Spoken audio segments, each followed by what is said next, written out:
Bonjour à tous mes futurs compatriotes canadiens. J'espère que vous allez bien. Moi, je vais super bien. Et je sais, ça fait très longtemps. Je vous demande pardon pour le long silence.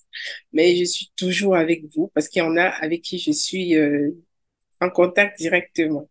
Et voilà, je venais aujourd'hui vers vous avec un thème très important parce que même en privé, il y a beaucoup de personnes qui me posent les mêmes questions. Vu qu'il y a pas mal qui sont déjà arrivés comme visiteurs et il y en a qui sont sur le chemin en train d'arriver. Et plusieurs me demandent toujours, ça coûte combien pour vivre au Canada tous les mois? Oui, ça coûte pas mal cher, mais écoutez, il y a toujours une solution à tout. Donc moi, je suis là pour vous apporter des solutions. Alors, bienvenue sur cette chaîne Mon Rêve canadien. Moi, c'est Alice Dikweka. Je suis là pour vous accompagner dans votre projet d'immigration canadienne, surtout sans vous faire arnaquer. Donc, plusieurs me posent la question. Déjà, je vais commencer par dire que le Canada est très grand. Le Canada a 10 provinces et 3 territoires. Ne l'oubliez pas, 10 provinces et 3 territoires. Et puis maintenant, chaque province a plusieurs villes. Et dans les villes, ça dépend. Par exemple, je vais prendre l'exemple de la province de l'Ontario. Je suis en Ontario. Le coût de la vie, par exemple, à Toronto, qui est comme la capitale de l'Ontario, et le coût de vie dans une région ontarienne, c'est pas la même chose. Donc, en fonction de si vous êtes dans une grande ville ou bien si vous êtes dans une très petite ville ou un village, ce sera moins cher pour vous de vivre dans un village, mais un peu plus cher pour vous de vivre dans une grande ville. Parce que lorsqu'on dit grande ville, coût des logements élevés, transport élevé, les assurances automobiles élevées et ainsi de suite. Bon, aujourd'hui, on va pas parler de plusieurs choses. Donc, on va parler vraiment des choses de première nécessité. Parce que c'est beaucoup de visiteurs arrivent et des fois, ils ne savent pas avec quel budget ils vont arriver. Alors, déjà, ce que je vais vous proposer, arrivez quand même déjà avec une certaine économie. Cette économie-là ne va pas vous servir à payer les charges quotidiennes. C'est quelque chose que vous allez quand même mettre de côté parce qu'on ne sait jamais si, bon, si vous trouvez une bonne opportunité et qu'on vous demande de payer une somme peut-être comme 2 000 $, dont 1 million, il va falloir que vous soyez capable de le faire. Ça, c'est 1 million à part. Maintenant, on va parler de la vie de tous les jours. Un loyer en moyenne, selon moi, un loyer en moyenne dans les grandes villes, je peux me tromper dans les grandes villes, par exemple comme Toronto et ainsi de suite.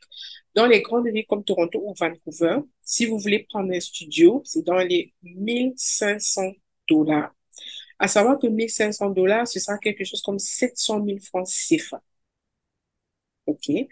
Pour les pays africains de la zone franc, c'est dans les 700 000 francs CFA.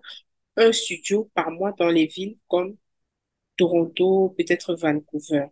Et encore, je dirais, c'est un peu le bas prix, donc ça dépend exactement dans quel genre, dans quel quartier de la grande ville vous serez. Parce que encore, les loyers dépendent des quartiers. Il y a comme les quartiers à risque où les loyers sont un peu plus bas et les quartiers vraiment huppés, les loyers, ils sont plus élevés. Donc, on va dire que si vous voulez rester dans une grande ville également, ça signifie opportunité de trouver rapidement du travail. Dans les grandes villes, vous payez un loyer de 700 000 francs ou en dollars canadiens de 1 500 $ canadiens par mois. Maintenant, vous pouvez également choisir pour diminuer les frais par rapport au logement, vous pouvez choisir de vivre chez quelqu'un. Si vous vivez chez quelqu'un dans les grandes villes, vous allez payer la moitié. Vous allez payer comme dans les 50%. Donc, la personne vous donne une petite chambre. Vous êtes dans la petite chambre. Des fois, on vous permet d'utiliser la cuisine ou pas. Donc, ça dépend vraiment chez qui vous allez tomber. Et par contre, les toilettes, on doit les utiliser. Les toilettes, c'est forcément dans le loyer, quoi. Que vous habitiez chez quelqu'un ou bien que vous soyez dans un studio. Donc, n'oubliez pas, si vous voulez prendre un studio dans une grande ville, c'est dans les 1 500 $. C'est le prix moyen, hein. Donc, ce n'est ni trop bas, ni trop élevé. En France, CFA, c'est dans les 700 000 francs CFA. Donc, ça, c'est juste le loyer. Mais si vous voulez vivre chez quelqu'un, ça va être presque 50%. Parce que chez quelqu'un, donc 50%, oui, le prix est bon, mais vous n'avez pas la liberté que vous auriez si vous étiez chez vous. Deuxième position, il y a les transports en commun. Les transports en commun, ça veut dire vous vous déplacez avec le bus, le métro et ainsi de suite. Il y a une autre personne qui m'a demandé une fois, mais je vais me déplacer en vélo. Sincèrement, si vous êtes dans des coins comme le Québec ou Montréal, se déplacer en vélo en hiver, je ne sais pas trop. C'est un peu délicat quand même, et parce qu'il fait pas mal froid. Donc, alors, les transports en commun, j'ai arrondi cela à 200 $. J'ai arrondi à 200 $. Bon, à Toronto, les transports en commun, c'est dans les 160 $ en fonction de là où vous allez, parce que ça peut aller au-delà. Donc, je prends le prix moyen, 200 $ par mois, quelle que soit la province dans laquelle vous allez vous trouver. Là, maintenant, si on prend le loyer pour un studio, 1 500 plus les 200, ça fait 1 700 $. Et puis maintenant, on va parler du manger, parce que on est d'accord, vous êtes obligé de manger, non? Donc, en fait, je vous donne des trucs que vous êtes obligé de payer. Enfin, vous êtes obligé de manger. Moi, j'ai considéré qu'un garçon, un homme, parce que les hommes, ils ont besoin un peu, d'un peu plus de nutriments, un homme va manger, un homme qui va cuisiner lui-même, il va consommer en moyenne par mois 300 $. Donc, 300 $, c'est à peu près dans les 140 000 francs CFA. 300 $. Donc maintenant, notre total, on est à 2 000 $ déjà, juste logement, transport en commun et puis alimentation. Donc voilà les trois. Je me dis vraiment, c'est les trois les plus basiques, quoi. Alors, vous voyez que pour les trois les plus basiques, on a une facture de 900 000 francs CFA par mois. Allons à 1 million, 1 million par mois juste pour ces trois nécessités. Vous devez donc avoir cela dans votre poche. Hormis au moins une petite économie de 1 million, voire même de 2 millions. Pourquoi pas si vous arrivez comme visiteur, parce que je sais qu'il y a beaucoup de visiteurs qui tiennent à rester au Canada. Donc, avant de venir, préparez votre monture. Et je sais, à Toronto, on le sait, il y a d'autres qui trouvent du travail. OK? Donc, vous suivez mon regard. On appelle ça le cash ici à Toronto. Donc, ils trouvent le travail cash money.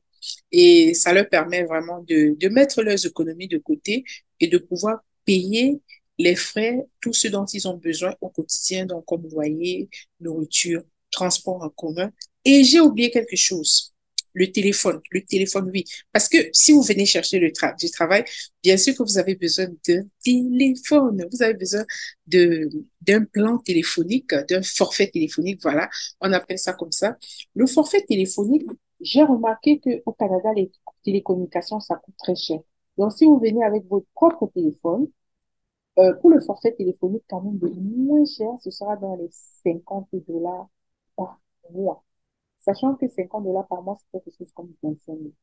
Mais si vous voulez un forfait avec Internet et ainsi de suite, on va aller chercher dans les 75 voire 100 $. Alors, arrondissons à 100 $, donc 45 000.